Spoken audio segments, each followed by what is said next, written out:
Brought to you by Floyd County Medical Center, delivering exceptional personalized health care with compassion.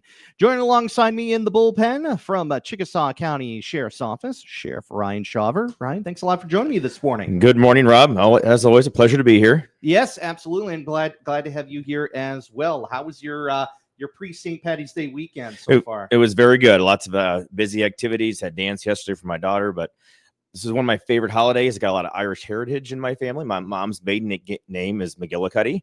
I'm not Nice. kidding. It really is, just like the schnapps out there.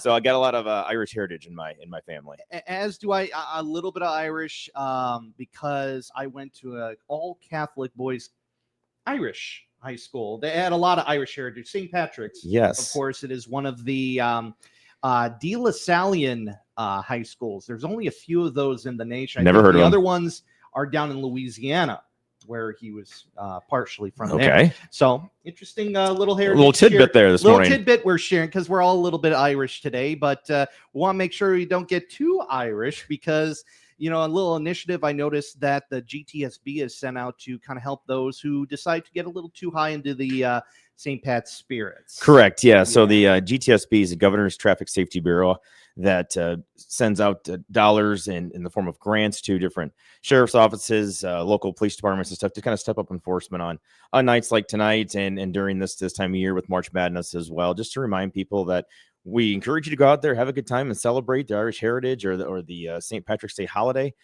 Just be responsible. That's the biggest thing. And we've got a lot of great local establishments within Chickasaw County that have a lot of specials tonight. Encourage people to come out and partake in their festivities. But if you're out and about, just be aware there is a voucher on there for a $10 Uber ride. I understand there's probably not a lot of that in here in Chickasaw County, but if you do venture out of the area, use that as a reminder to get where you're going. And if you do see somebody that maybe you think maybe needs a ride, reach out, help them out, contact the local bartenders that are up there. They've got great establishments here. They will, I'm sure, do what they can to make sure somebody gets a safe ride home. Absolutely. And that could also apply to, I believe, March Madness underway, the big game, the big dance, if you will, that is currently underway as of this week. So maybe that could apply as well if you get a little too happy when it comes to some of your favorite teams getting further in the bracket. Right. It doesn't need to be St. Patrick's Day or March Madness. That's just kind of good advice anytime you're out celebrating any type of event. Yeah, and with that, we'll make sure to post that on our community conversation page at 951thebull.com. We're speaking with Chickasaw County Sheriff Ryan Shawver joining us here on the Morning Roundup, 95.1 The Bull. So again, keep that in check. Get yourself a designated driver or an Uber there in that case if you're heading to the more metro areas. Let's talk about, something here locally has been going on, the Kenwood Avenue project. Could you shed some light, maybe some of your input on what's going on there? Sure, you bet. So the project is starting today. It's that Kenwood Avenue stretch between Highway 18 and 210th Street, just that small stretch in front of Kroll Ready Mix there. Finally getting on the docket to get taken care of, and all those ARPA funds dollars helped to fund that project. So that's going to start today. So that stretch will be closed. I believe the county engineer's office said till end of May, weather permitting, maybe a little bit longer. But so that's starting today. So plan your routes accordingly to maybe bypass that area and find a different way around that area. Well overdue because it's kind of almost like a washboard. It is. Depending on how fast you go on there. Not too fast. Correct. Absolutely. You'd be going airborne after that. It's pretty rough. Yeah. So good to hear about that. And of course, we've already talked about St. Pat's March Madness. Let's talk about something that we want to be aware of residentially. Of course, track season for New Hampton High School, our track runners and stuff. Something to be aware for both the runners and the drivers, especially at nighttime. Yes. So track season has started here at New Hampton, Sumner, Fredericksburg, Turkey Valley, National Plainfield, all the areas. And so they don't always run up on their school tracks. So, got a lot of different runners out there for the boys and girls teams. So a lot of times they utilize the city streets and the communities that they're in. So just be aware that during those practice hours of 3:30 to 5:30, you may see a lot more runners out on the streets, getting their practices in, getting the miles logged in. Be aware that they're going to be out there. Reminder to those runners, if they're listening, those coaches, encourage them to wear light clothing so that they'll be easily seen. A lot of the school colors around here are that red and black, or Sumner Fred is that blue and gold or blue and white. So their colors maybe not necessarily are a lot of lighter colors. So we encourage them to wear those so they're seen. And for those drivers out there, just to look once, look twice, double check again to make sure those intersections, those kids are not there, or you make sure they're all clear if they are there. Yeah, and of course, one thing, I mean, it's maybe in a pinch in case you want to make a little more easy reflective on your clothing there. I mean, if you wanted to do it the red-green way, you could probably just throw on some duct tape around your. That's the best way to do it. There, you bet. I always find out the best advice comes from red-green. Fantastic show. Those of you don't know what that is, you need to Google it or find it on YouTube. It's fantastic. It's on Roku, and I've been already knee deep in season 3. I think there's like 15 seasons. That guy's been on a long time. Very long time. Very long.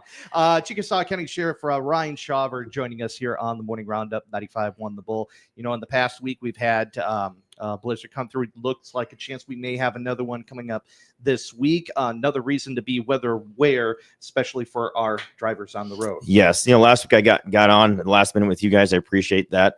We did have it was a pretty good storm we had come through, but our calls for service were low with that, which I attribute to the listeners out there and people being weather aware, checking those websites, making sure they allow enough time to get where they're going, and being better drivers during those conditions. Because those conditions we didn't get a lot of snow, but they were treacherous. You could not see, past the hood of your vehicle at some point. So sounds like that might be a little bit of the same coming up here, depending on which direction that weather pattern turns. So again, use those same things. 511.org is a great site to go to. Call ahead. Make sure you've got enough time, and just be cautious. Again, it's not a free pass not to go to work those days, but you need to make sure that you're applying accordingly and leaving enough time. And thanks to our Iowa DOT spokesman, Pete Helmstead, who told us that another good way visually to see how the roads are when we're looking ahead to probably Tuesday night going into Wednesday for your commutes in the morning, afternoon. Look at the trucks photos. Yes, from the salt trucks and stuff, because they give you a great visual. If it looks like you can barely see anything past that hood, like you said, probably not a good idea to go out driving. No, absolutely not. So just use common sense. That's the biggest thing we like to encourage everybody to do. Utilize those websites that are out there and those pictures. Tune into 95.1 The Bull, of course, and there'll be lots of updates as well. Yep, absolutely. Now, Ryan, let's kind of talk about, we had this morning, of course, beginning with Ag Week that is going on here. And I'm sure a great way to recognize our farmers and everyone in the agriculture community.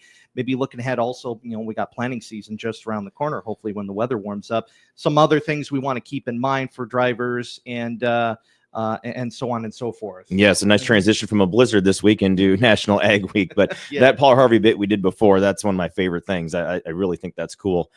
You know what? And we've said this time and time again. We got to thank our farmers, because a lot of that stuff, farm to table there, couldn't do it without them out there. Absolutely, doing what they're doing. Absolutely, and from the blizzard into the planting season, I'm sure a lot of farmers have been getting their equipment ready. You might see a lot of it starting to become on the road into the implement dealers to get their planters serviced or their plows taken care of before they get out there, start turning dirt. The co-ops are going to be moving in hydrous tanks here pretty soon as well. So just be aware that this time of year is coming around. Take that extra time. If you get behind an implement it's going the implement speed of 15 to 20 miles an hour and it's a no passing zone, you still cannot pass them. Sit back, enjoy the view. I say that every time because I like tractors. I like big equipment. So just take your time. And if those farmers out there that are moving those machines around and you've got more than one, keep the space, where if you've got a convoy going on, make sure that you leave at different times so you leave enough space so drivers can safely and effectively get around those pieces of equipment. Yeah, because you know what? It's better to be behind a piece of farm equipment than it is with a freight train. Yes, it is. I'll tell you that much, because this morning I was running a little bit behind, and you had those 2-3 mile freight trains that you end up running into. It's like, well, you might as well sit here and enjoy the show. Yes, and the equipment's a lot bigger than a lot of us have remember it back 15, 20 years ago, but this equipment's a lot bigger. It takes up a lot more of the road. They have every right to be out there. I know some people do get upset about that. But like we said, farm to table, and, thank our farmers that are out there. You bet. Chickasaw County Sheriff Ryan Shawver joining us here on the Morning Roundup. More information on those topics we covered. Maybe general questions, information for you, Ryan. How can we get a hold of you? Yeah, our business office number is 641-394-3121. Option 1 will get you our civil office. Option 2 gets you our communication center. It's something we've kind of implemented this past year. We feel it's working well, but if you call that number and don't get through, please let us know, because we want to make sure that our phone systems are up and running so people can get a hold of us. ChickasawCounty.iowa.gov is our website. You can get my email address on there as well at any time. And if people have any topics they want us to talk about here, please reach out to me and we'll get them on here. Reach out to 951 The Bull, and they'll be more than happy to get those topics for us to talk about. Yes, absolutely. 951thebull.com. You can email me as well. That's Rob at KolofMedia.com. Link, of course, is on the website as well. So, Ryan, thanks a lot for joining us here on behalf of the Chickasaw County Sheriff's Office, and stay safe on the roads. And thanks, Rob. Be careful out there. All right, we'll talk to you next month. We will. We'll do. Here on 95.1 The Bull, online, 951thebull.com. We got country music news on the way, and the latest from our Iowa City / Shoeyville native. It's Haley Witters, 95.1 The Bull.